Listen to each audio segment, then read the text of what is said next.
high school one bit. It solidified my character and conviction. I distrust authority and structure and value forging my own path. These values are neither good nor bad, right nor wrong, but they sit nicely with me. My parents didn't waste their money sending me to Scotch. Not fitting in was and remains my virtue. It just took time for me to realize this. Fast forward many years after finishing school. By now, I've achieved some success in advertising.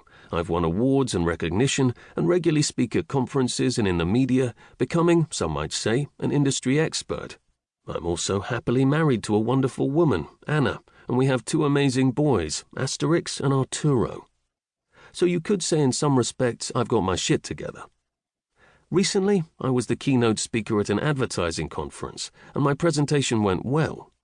The following day, I received an email in my inbox that read, "Hi Adam, I was at the talk last night and what you said really touched me. You are obviously a really awkward guy, but have somehow turned awkward into awesome. As a somewhat awkward art director myself, I'm wondering what advice you might have for me in my career in advertising." I love this email. It was an external validation of something I worked out years ago. My housemaster was wrong. Sure, I didn't fit in and couldn't be contained, but I didn't waste my opportunities at Scotch. I'm still disheveled and I still have terrible organizational and management skills, but I've done my own thing, trodden my scrappy path, and, as that lovely chap put it, turned awkward into awesome, if not humble. What's the usual advice to outsiders? Fit in and conform. Be like everyone else. This is terrible advice for people, and, as I'll argue in this book, terrible advice for brands too. Unfortunately, the more opinions we gather, the more voices we listen to, the stronger the inexorable force drawing us towards mediocrity and away from what makes us unique. There is an alternative. In addition to accepting who you are, I reckon you should dial up your differences and your distinctiveness. Allow me to switch our focus now to brands and business. For some time now, there's been an obsession with asking the customer what they want. In my view, customers shouldn't be your driving force. Instead, you should focus on defining a clearly articulated brand that sets you apart.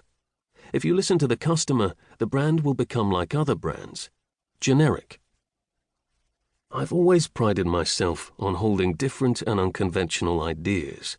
However, it's difficult to swim against the strong currents of conformity.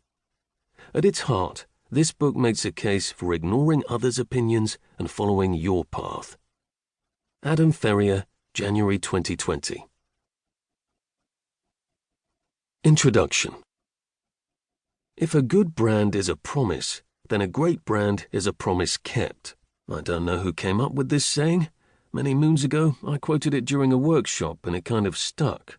But I stole it from someone else, and the internet attributes the phrase to many. Either way, I like it, and it works.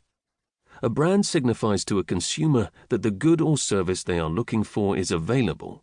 Inherent in a brand is a promise to deliver a set of values or benefits. The more a brand delivers on its promise, the stronger that brand becomes. Brand valuation estimates the financial value of the brand. Companies such as Interbrand, Brand Finance, and Kantar specialize in measuring the economic contribution a brand makes to a business. According to Kantar, the top 100 global brands have a combined value of $4.7 trillion in 2019.